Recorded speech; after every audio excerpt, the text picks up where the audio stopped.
Hello again, everybody, and welcome to the LSU Sports Insider Podcast. Today is Thursday, January the 9th. I'm Zach Ewing with TJ Brown. He is our men's basketball beat writer for LSU at the Advocate, and going to kind of have a split show today. We're going to talk with TJ for a few minutes about men's basketball and then bring in Scott Rabalais for the second half of the show for some college football playoff talk. So I guess we're starting kind of with the bad news, TJ. But we'll get to that in a minute. Want to let you know that today's show is brought to you by Waste Pro. Tiger fans, if you're planning a tailgate or event, keep your guests comfortable with portable toilets from Waste Pro. Call 225-744-6400 and mention the LSU Sports Insider for a special offer. Okay, so we did the women's basketball on Monday, and we sat and nitpicked everything, even though the women were off to a 2-0 start. The men are off to an 0-2 start against Vanderbilt and Missouri, a home game against Vanderbilt, a loss against Missouri. And we'll talk about this in a minute, TJ, but this is not just your typical 0-2 start in the SEC. Because of the way the league is, this is already kind of teetering on disaster for LSU. Yeah, exactly. And again, SEC is really tough. It's no shame in losing to SEC games, but the teams they lost to, Missouri and Vanderbilt, those are a part of the bottom four teams in terms of talent, in terms of what people expect. They are bottom four of South Carolina and LSU. So you at least have to win one of them, especially the home game against Vanderbilt. And to lose both of them for the exact same reason, which we'll talk to more about in detail, is really bad. And it's early still. They can maybe figure out and pull out some sort of fixes that I don't see coming. But SEC is really, really tough competition. 14 teams are in the top 50, and they lost to two teams that weren't technically really in the top 50 before they played. Yeah, LSU has a lot of work to do. Yeah, I mean, we don't want to flush the whole season and say, oh, there's, it's over. There's still 16 games left plus the SEC tournament. So it's not over. We're not saying that, but it is maybe time to kind of hover your finger over that panic button. So we'll kind of talk about exactly what is plaguing LSU and what they can do maybe to fix it going forward right after this break. Experience the convenience and cleanliness that Waste Pro brings to Mardi Gras, LSU tailgates, and festivals with our top-notch portable toilet services. Perfect for large crowds and community events. Join the countless satisfied families and organizers who trust Waste Pro to keep their gatherings spotless and sanitary. Discover more about our services and make your next event a success at wasteprousa.com.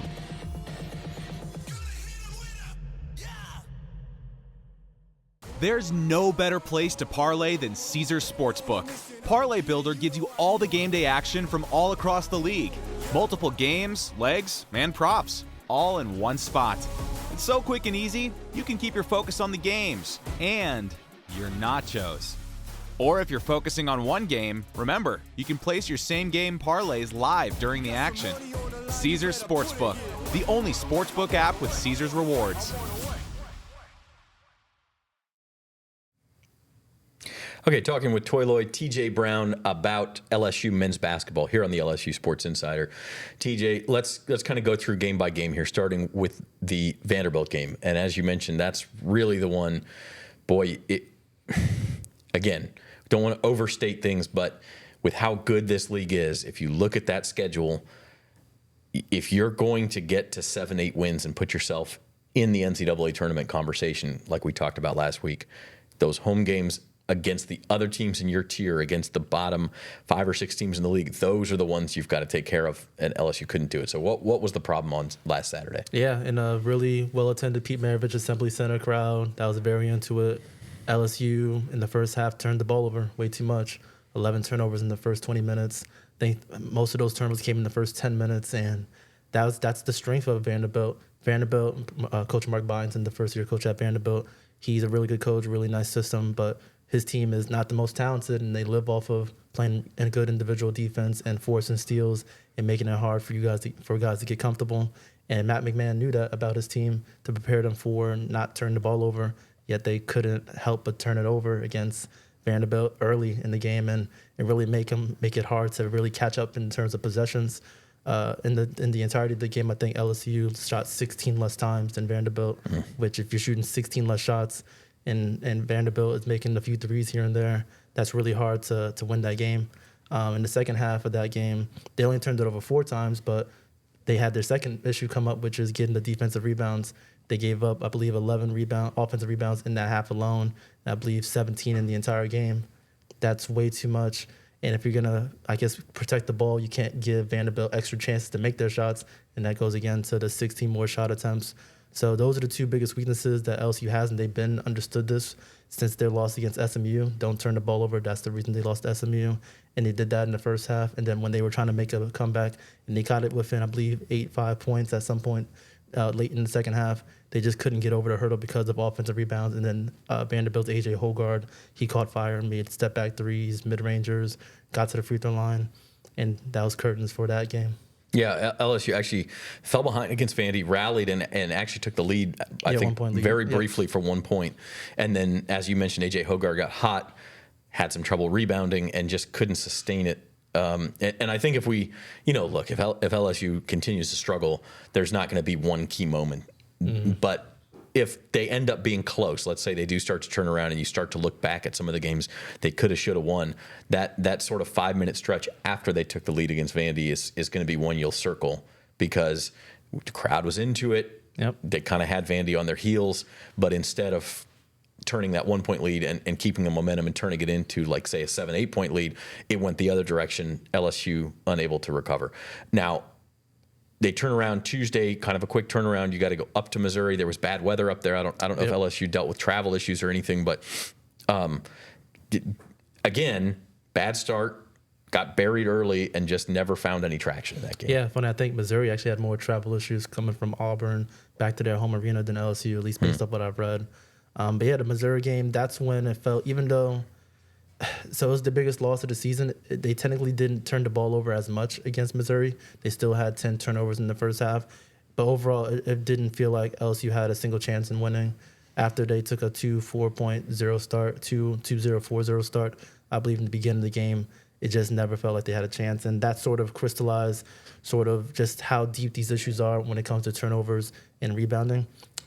Looking at KenPom, saw that officially now, after a good amount of games have passed, LSU's 298th in defensive rebounding percentage, 298 out of 364 college basketball teams. And again, LSU is obviously way better than 200 plus teams, way better than being 298th. Also on the KenPom, they are 245th in turnover percentage. So they turn the ball over as if they're a bottom 80, 90 team in all the country. LSU is 362nd out of 364 teams in offensive rebounds allowed per game. That's dreadful. I think it's about 13.6 on average.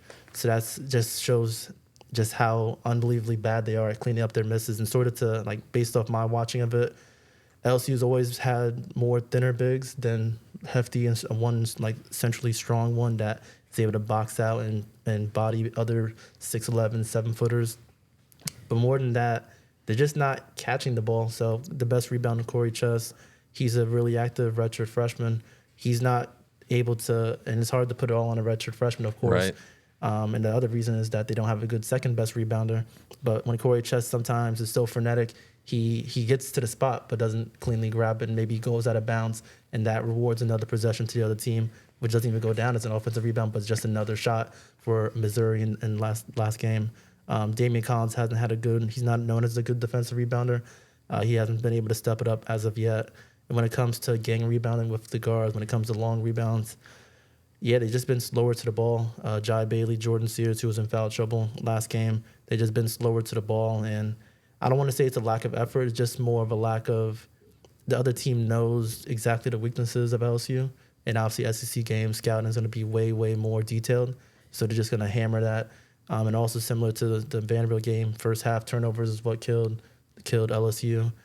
They gave up 10. And over the last two games, the best ball handlers, Cam Carter and Jordan Sears, combined for seven turnovers in the last two games for Cam Carter and 5 turnovers for Jordan Sears. And Jordan Sears only played 11 minutes last game because of foul trouble. So 12 turnovers between your two best players over 2 games is not good enough. And other turnovers that have occurred, miscommunication issues, ball pressure. When they see more than one body, they just get it stripped. Missouri, they play a really aggressive defense, and they just had their hands in the cookie jar and just cleanly ripped it from LSU. Yeah, and the issue, as we kind of steer this toward what they can do better, it's not, there are stats in basketball like there are in any sport. that are not always sustainable. If you're going through a stretch where you're just not shooting the ball well, you kind of think, okay, that's going to turn around. Or you're going through a stretch where the other team just seems to make every shot. Okay, that's not going to go on forever.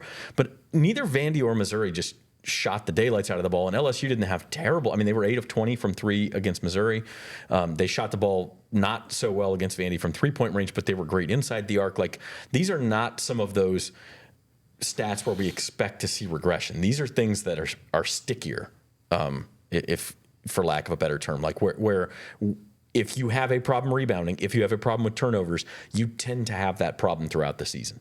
So that's going to kind of lead us into a discussion of keys to a turnaround for LSU, and that's going to be brought to you by Associated Grocers. Join our team and help support the success of local independent retail grocers. Apply today for available positions at Associated Grocers. So LSU plays Ole Miss on Saturday on the road. It's a top 25 team. They come back home on Tuesday. They play Arkansas at the PMAC. Arkansas has been a top 25 team. They're actually also off to an 0-2 start in SEC play. It's telling you it's a tough league. And then they're at Texas A&M, another top 20 team, next Saturday. So your next 3 games, you'd say the home game against Arkansas is probably the one that you could circle as having the best chance. But LSU's going to be underdog in all 3 of these games. They're going to be an underdog in almost every game going forward. We were talking off the air, like maybe the home game against South Carolina. LSU will be favored in that game. That might be the only one. They're not getting Jalen Reed back. That's a big factor here. So what can LSU do to try to get some footing in this SEC race? Yeah, so with the Ole Miss game, since that's the one that's coming up, just the fate of the scheduling gods. Vanderbilt was first in steals per game in the SEC. Missouri, their last game, was second in steals per game in the SEC. And lo and behold, Ole Miss is third in steals per game in the SEC. That's cruel. And they're also top 5 in the country, I think 5 or 6 in turnover margin. So not only do they turn other teams over, but they keep the possession themselves. So Ole Miss is really good at specializing in keeping possessions. So the key to a turnaround, the first, at least immediately, especially with the Ole Miss game, when you want to at least compete, you have to keep the ball in their possession. I think one adjustment that I noticed is that they're relying a lot on pick and roll, maybe put the screens a little bit higher up in the court so you spread them out a little bit more, spread out opponents' teams a bit more, not just right above the three-point line, but maybe 5-6 feet above it. Another adjustment, maybe do more handoffs. So instead of relying on passes where maybe some bad decisions are happening, hey, just have a player come over and try to get a running start and hand the ball off. That's like one minor tweak that maybe helps Cam Carter gets going, and hopefully have him not see 2 bud and only see 1. When it comes to the other games, the defensive rebounding issues, it's hard to change personnel.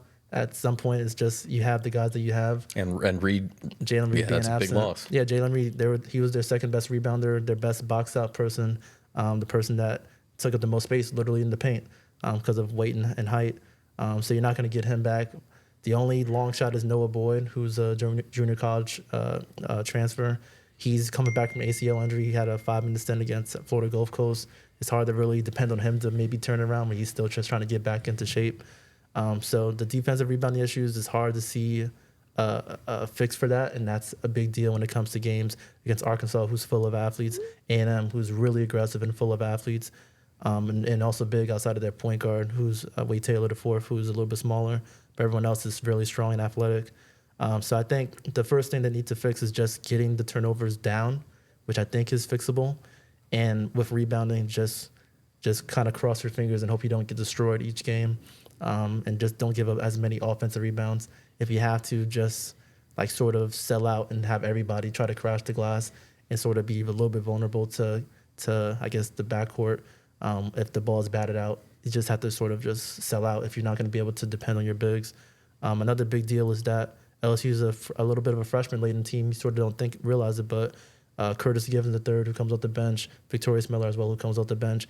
Those guys are important to this team in terms of the 8-man rotation that Matt McMahon runs. And besides Curtis Givens, who had one of his best games against Missouri, he had to fill in for Jordan Sears, who was out due to foul trouble. Victorious Miller has been sort of a no-show so far, a lot of foul trouble, and also a lot of turnovers that he's contributed, sort of not being ready for the SEC physicality and intensity. So you have to get more from your freshmen, which is hard because freshmen are freshmen. It's hard to depend on them. But they are talented, and hopefully they can help pick it up when maybe Jordan Sears or Cam Carter's not making their shots. So those are sort of the recipe or ingredients to hopefully of a comeback for LSU if they want to not just start off 0-3, 0-4, 0-5 in SEC play, which totally tanks their chances of making a tournament run. Yeah, I mean, we talked last week about how important it is to not let things snowball on you because there are going to be losses in this league. But LSU's already at a point where they're in danger of that happening. So Tiger Fans Associated Grocers is hiring. Join a team committed to the success of independent retail grocers. Apply today at Associated Grocers and be part of something great. TJ, we'll end with this. Big picture, like, you kind of look at the SEC season and you say, okay, where are the wins going to come? And the problem is that the rest of the teams in this league are looking at LSU as the team that they can beat. Okay, one of our wins is going to come against LSU because they're struggling. How has this changed your expectations, these two games? You said last week you predicted an 8-10 record for LSU. Yeah. It has to go down at this point. I mean, that's two of the easier games they've had that they have on the schedule. Can they play better? Sure they can. Are they going to have a night where they catch 5 from 3 and beat somebody they shouldn't? Yeah, I think that's going to happen. But is it going to happen consistently? Like, I don't think you'll go, although Missouri went 0-18 in this league last year, it's not impossible. I don't think we're in that territory yet, but how have your expectations changed? Yeah, I will put a little caveat. I do want to see how Ole Miss looks, even though Ole Miss is another road game, a ranked team. There's a bit more time to prepare. Last game they played was Tuesday. This game will be Saturday. So I'm curious what sort of adjustments Matt McMahon may make, potentially even a starting lineup adjustment if he even goes that drastic. But yeah, eight wins is really hard to do, especially after losing the 2 games they lost to. So I probably would think maybe four wins in the SEC play, which is obviously not good enough at all to make a tournament run, unless they have some sort of crazy SEC tournament run, and that could maybe boost their chance of making the NCAA tournament. But yeah, it all comes down to fixing the 2 biggest glaring errors. They they have to limit turnovers, and they have to give themselves a chance to just crash the glass and not give up 13 plus offensive rebounds to their opponents, 13 extra shots that their opponent shouldn't have. It makes it harder for LSU to come back in the game. And once those things are cleaned up, then you can sort of focus it on, okay, let's try to push the pace. Okay, let's try to get Cam Carter going off of screens and making 3-pointers. Let's try to see what we can do with Damian Collins, because Damian Collins is one of the elite vertical athletes in not just the SEC, but all the country as a lob catcher and just shot blocker. So LSU does have pieces that make them a threat to other teams. It's just that they have to clean up the basic things of not turning the ball over and just getting a defensive rebound. And if they do those things, then teams like a Mississippi State, who's also really good, or a team like Texas A&M, Arkansas, obviously, who they play at home, then those teams may have something to worry about if the basic things are cleaned up. But the last thing I'll end with is that SEC games, they know the opponents that they're playing way better than non-conference. So I'm sure Ole Miss, they watch the tape that Missouri put out against LSU, and when Arkansas plays LSU, they'll watch the tape and they'll have more detailed scouting reports, and they'll play to the weaknesses of LSU and try to force them into those same mistakes. So that's one concern, that they might adjust, but the scouting report for the opponents that LSU faces might just be too well executed, where if they turn the ball over 3-4 less times, it may not matter because they may not be able to get more rebounds, for example. So yeah, LSU, they have a lot of work to do, but the Ole Miss game would be very informative for how well, I guess, 4 days of break, they can adjust and see if they can get a win. Yeah, I mean, it's crazy because we're talking about a struggling team here, but we are not talking about a bad team. The SEC is that good. Like, LSU is a top 60 team in the country. I mean, depends on where you look and what metrics you use and everything like that. And they certainly have the potential to move from that spot. But at this point, it's just, this league is so unforgiving that it's kind of like if you're at the poker table and you can't spot the sucker, you are the sucker. And like, if you can't spot the team where you can get a win, then you are the team where everybody else can get a win. Yeah, LSU is right now looked as prey, and that's not a good feeling to feel, even though, like you said, SEC is elite talent. Teams top 14 in the top 50, and at least 7-8 of those are in the top 20, top 25. So yeah, it's really hard, and yeah, there's a lot of work to do by Matt McMahon and his staff in terms of adjustments and just all the issues that we discussed with rebounding and turnovers is that simple. Absolutely. So we will we'll take a break now and we'll wrap it up with TJ, and Scott Rabalais is going to be on next to talk some football. TJ, we'll check in with you a couple weeks down the road, and hopefully things are looking better for the Tigers. Yeah, no, we'll learn a lot. We'll have more insight, and I'm sure we'll just know for certain if there's a turnaround or there's no turnaround in sight by the next time I'm on here. All right. We'll take a break and be right back on the LSU Sports Insider.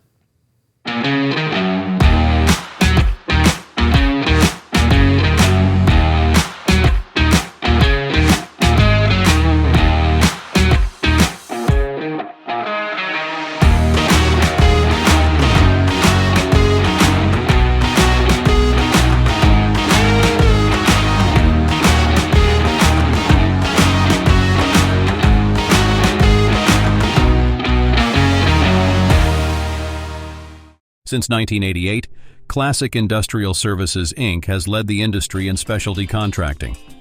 From thermal insulation to scaffolding, coatings, and beyond, we cover it all. Every minute matters in our commitment to quality and safety. We're here to serve with roofing, siding, heat trace, and refractory services. Visit classicindustrial.com for more information.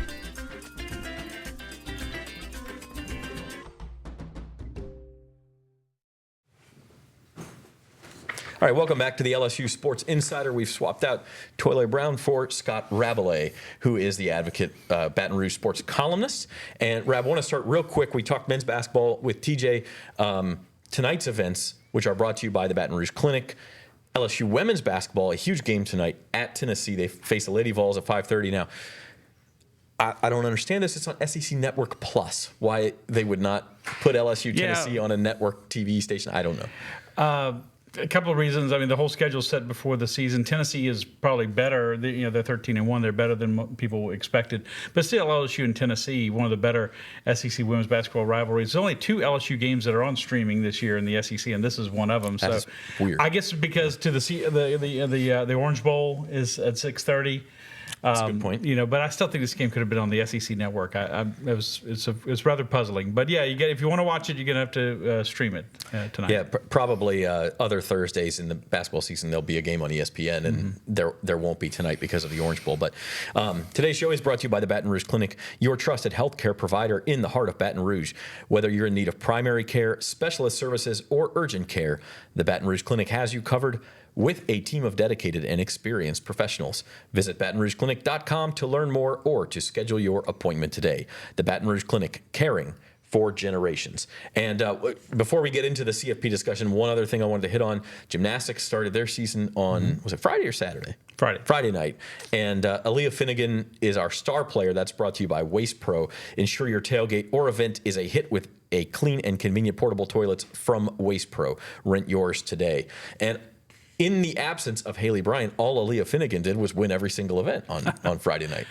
Yes, she hit, and she was clean in winning the all-around and winning or sharing all 4 of the other individual events. I think she had a 39.725. Just looked really solid, really consistent. Jay Clark, the LSU coach, said he thought it was the best 4 events that she's ever done, and it just seemed to carry on that confidence that she had. People remember she nailed that routine for LSU to win the national championship with the 9.95 on beam back in April. So once Haley Bryant gets back, and she's supposed to be back this weekend on balance beam when LSU's in this quad meet Saturday in Oklahoma City. Once she gets back, that's a pretty strong 1-2 punch. And then you have a freshman like Kaylin Chio, who looked very good. She had the 4th best all-around score in the country. Aaliyah's all-around score was the best in the country from the first weekend. Chio's was the 4th best. And then once you get them back, and then if you can get Connor McLean to do more than a couple of events at some point, they have every chance. They have a chance to win the national championship again if they can stay healthy and get healthy. All right, so we want to kind of hit on some of these other LSU sports. And speaking of that, and speaking of teams that will have a chance to win a national championship, I want to let you know that next week, exciting news, we will have LSU baseball coach Jay Johnson on the show here in studio with us. Scott, you're going to be there. Koki Riley, our beat writer, is going to be there. We're going to talk for as long as Jay will let us talk, I think, but probably about the LSU baseball season. So looking forward to that. want to remind you to subscribe to the LSU Sports at NOLA.com YouTube channel. Sign up for notifications, then you'll know when that podcast drops, and all of our other videos as well.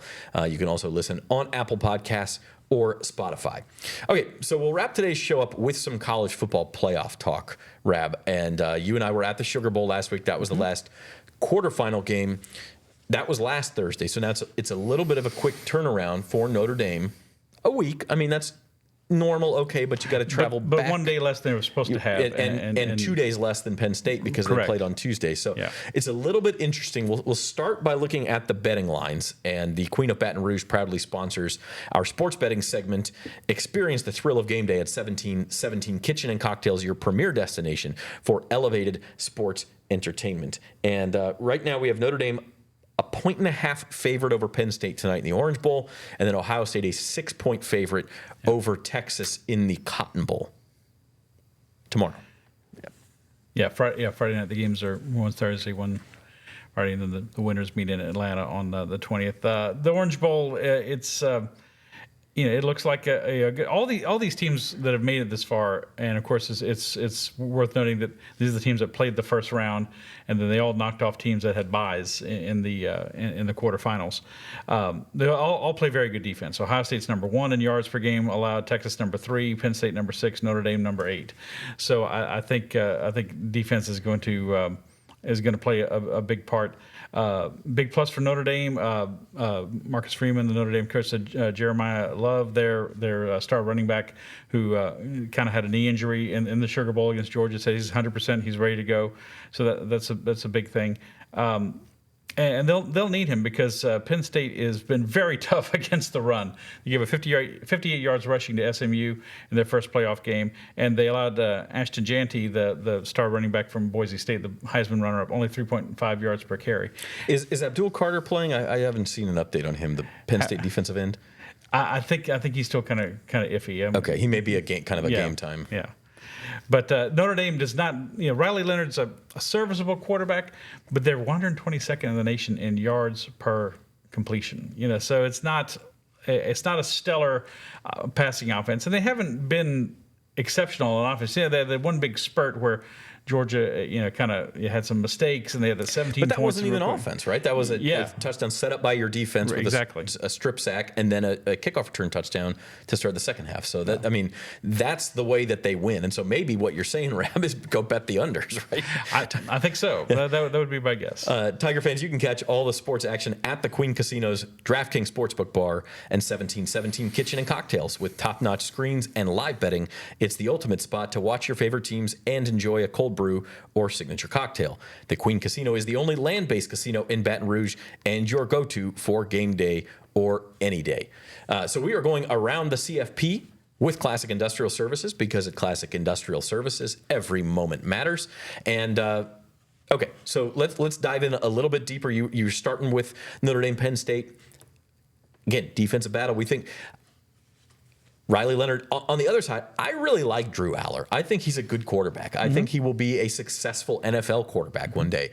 Not everybody sees it that way. He can be inconsistent. He does kind of tend to have these lulls in his performance, and Penn State will really need him tonight. Yeah, I don't think either quarterback is the one that you look at. If you look at any of the four quarterbacks, in this game, these are not the two that you look at like they're going to carry their team to possibly a national championship. You're right. Aller can be very good. He can be kind of off. I think they depend more on their defense to win. They beat SMU 38-10. That was a nice win. Then they beat Boise State 31-14. So their offense has looked good. So I think. I think Aller and Leonard, they just strike me as kind of similar level quarterbacks. That neither one. Do you have all the confidence like that one of these teams needs to drive 90 yards at the end of the game for a winning score, or do you have a lot of confidence that he's just going to put them on his shoulders and carry them there? I don't know, but the good serviceable quarterback, if they get the complementary play from the defense, I think they can. Both of them can lead themselves to win. But yeah, I like Aller too. He's a good player. Okay, so can we make an Orange Bowl pick before we move on? You get a pick? I've been on Notre Dame the whole time. I like them to win at home in the playoff opener against Indiana. I like them against Georgia in the Sugar Bowl because Carson Beck was out and their defense again looked very good. So I'm sticking with Notre Dame. I know it's very close. I hope it's a close game. Been a little disappointed in the playoffs so far, Zach. I don't know about you, but I mean, 7 of the 8 games have been won by double digits. So yeah, I've been a little disappointed. I hope we finally get some exciting games in these 2 semifinals. But I'm going to Notre Dame in a close one and an under kind of situation for sure. The Peach Bowl is carrying the freight as far as drama goes. That Texas Arizona State finish was great, but yeah, and before we move on to the Cotton Bowl, it's a weird year as obviously we cover the SEC. And we're talking to a lot of SEC fans. And Texas is in the SEC, but they're not a traditional SEC team. And this is the first time we've had a Final Four without that. I mean, in fact, I think if you just took Alabama, Georgia, and LSU, it's the first Final Four without one of those 3 teams, maybe since the first one, which Auburn was in. I don't know that. I failed to look that up before we started. But Auburn made it to the last BCS championship game. They lost to Florida State, so I don't think they have not been okay, back maybe they haven't been. Yeah. But in the 10 years of the thing, weren't they in the game against Oregon? Was that a BCS game as well? Now we're showing our age here. Like, these things are all melting together. But the first CFP championship game, Ohio State beat Oregon. That's right. Okay.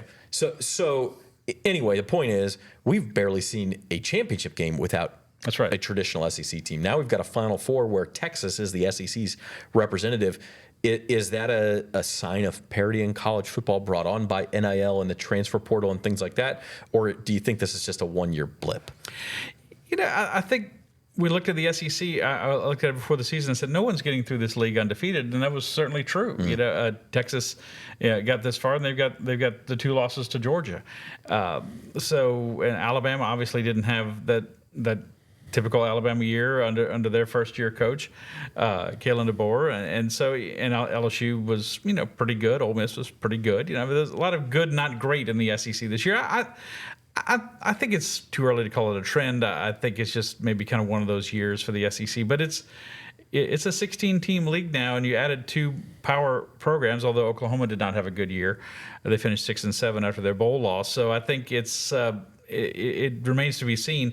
The SEC is not going to devour itself, but I think there's a lot of people out there wanting to dance on the SEC's grave, and rightly so, because the SEC has been so dominant for so long in college football. But and you can say, well, they're better in college basketball this year. You're just talking about college basketball, but I don't know. But I do think the transfer portal in particular has really kind of evened the landscape a little bit, and we're going to see that maybe more different teams in the playoff. We had Tennessee in the playoff from the SEC, as well as Georgia and Texas. But it is unusual to say Texas is carrying the banner for the SEC. Definitely. It is a weird thing to say. And to be fair, Georgia didn't have a starting quarterback had they had Carson Beck. And I know that was a 13-point game, but it was probably closer than that, where if you have a quarterback in there who doesn't turn the ball over like Gunnar Stockton did, that could have changed that game dramatically. Sure. And maybe Georgia's still in this thing if they have their quarterback. So that's part of it. Okay, the Cotton Bowl Friday night. And there's going to be some pretty nasty weather in Dallas. Now, obviously, it's an indoor stadium, but could affect some travel to and from the game, things like that. I don't know. By the way, best thoughts and wishes to the people of Southern California. At least that is not affecting this. It could affect the Rams playoff game on Monday night, but with the fires out there, we wish the best for those folks. But that's one factor here for the Cotton Bowl. Ohio State, Rab, has looked like the best team in this playoff field, and it hasn't been particularly close. Now, can they keep that going? No question they have. I mean, the Tennessee game, it looked like they might be right for an upset. People were saying, it might be better for Ohio State was playing on the road, because there was so much anger among the Ohio State faithful after they lost the regular season finale to Michigan and missed out on the Big Ten championship game. And they just crushed Tennessee. Then they come back in the Rose Bowl, and maybe were even more impressive against number 1 Oregon, 41-21, and just dominated that game. It wasn't even close. It was like 34-7 at one point, something like that. It was crazy. It was really lopsided. So Will Howard's playing well. Their defense, as we said, is number 1 in the nation in yards per game allowed. crowd. And Jeremiah Smith, there was receiver, he's only had a total of 5 100-yard receiving games, but in the playoff he's been stellar. 6 catches for 105 and 2 touchdowns against Tennessee. 7 catches for 187 and 2 touchdowns against Oregon. That's almost 27 yards per catch. There was a lot of talk about Ryan Williams, that terrific freshman receiver at Alabama. I think this kid's better. I think Jeremiah, and he's only 18 years old. So yeah. I think he is more polished. I don't know that I've ever seen a more polished 18-year-old receiver. He's really good. He's tremendous, and they've stepped up at the right time. Obviously, Ohio State had the 2 games during the regular season that they lost, and lost by 1 at Oregon, and then lost the disappointing game to Michigan. But there were 2 close losses, and they just seem like they're. If any team is like carrying a chip on their shoulder pads, it's Ohio State and Ryan Day and as their coach, who's got a lot of criticism. You're right. They're playing of the 4 teams. They're definitely playing the best. What's the recipe for a Texas upset here? To me, it has to start with their defense. Yeah, I mean their defense. They're one of the better defensive teams in the country. But to me, and they've shown it. Even losing to Georgia in the SEC championship game in overtime, I think they played pretty good defense. It's the offensive productivity with Quinn Ewers, who's been a good quarterback. They're kind of a puzzlement. I mean, they moved up and down the field against Georgia. They've gotten yards. Quinn Ewers threw against Arizona State in the Peach Bowl, threw for 322 yards. A nice game, but they just have struggled to be productive in the red zone. When they've gotten down close, they've struggled for some reason, and I don't know exactly what it is, because everybody lauds Steve Sarkisian and his play calling ability and his offense and everything. I'm concerned for Texas, if I can use that term. They did everything they could to lose to Arizona State. Yes, they did. The Peach Bowl. I mean, they tried so hard to blow that 24-8 lead in the fourth quarter, and then they have to hit that 4th and 13 play. I think he threw the touchdown pass to Golden in overtime. So they're kind of here on by the skin of their teeth. But I think the key is. I think both defenses will be good, but I don't think they're going to totally shut down the other team. As Texas can keep up with Will Howard to Jeremiah Smith, that offense of Ohio State that seems to be clicking. Yeah, Texas needs 7s, not 3s in the red zone. There's no doubt about that. Okay, so you like Notre Dame in the Orange Bowl. Who is your pick for the Cotton Bowl? I have to go with Ohio State. Although Texas is playing in its backyard, obviously playing in Arlington. They're gonna, but I think. Whatever fans can show up amid the ice and the snow. Well, it's a good point, because the drive from Austin to Dallas is normally very easy. It may not be tomorrow. No, but Ohio State fans, they travel like mad. I've seen these people at bowl games, against LSU and other games. They travel like crazy in the postseason. So I think they'll be well represented. So I hope it's a good crowd on Friday night. But I do like Ohio State to keep the run going. I mean, people saying the question is, can they continue to play at this level that they played against Tennessee and Oregon? And I don't know if they have to quite be that dominant. I mean, you just have to eke out a win to advance, right? Survive and advance. But I like Ohio State to win a much closer game. I hope it's a closer game. I hope it's something inside the number. It'd be nice to have a couple of good semifinals, and then of course the winners go to the championship game in Atlanta, as you mentioned, on January the 20th. So we'll talk about that next week, I guess.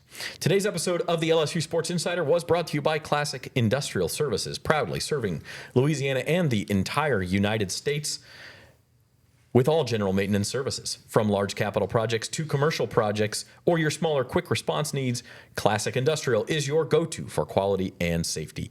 They're not just about business, they're a proud community partner supporting local initiatives and helping build a stronger Baton Rouge. Because at Classic Industrial Services, every minute matters. Rab, I hope we get some good games tonight. I hope the LSU men's basketball team can kind of keep it interesting. I mean, you were saying that it could get real ugly. I mean, I don't know. Man, I'm looking at that schedule. Two SEC. I see 2 SEC wins at the moment. They got better as the season went on last year. Made the NIT. I think that would be nice to see. But the SEC is just brutal. It's the toughest I think anyone has ever seen. Certainly not going to ever recall the SEC. It's crazy tough, and we'll keep an eye on that. Also, of course, women's basketball and gymnastics having championship level seasons, or at least it looks like that's a possibility. And as I mentioned, we'll have LSU baseball coach Jay Johnson here in studio next week. So looking forward to that. We are following LSU sports every step of the way with you, and we appreciate you watching and joining. Subscribe to the channel, hit the like button, and we'll see you next time. For our producer Amelia Cotton, our thanks to Toyloy Brown for the basketball basketball talk to start the show, and to Scott Rabalais. I'm Zach Ewing, and we'll see you next time.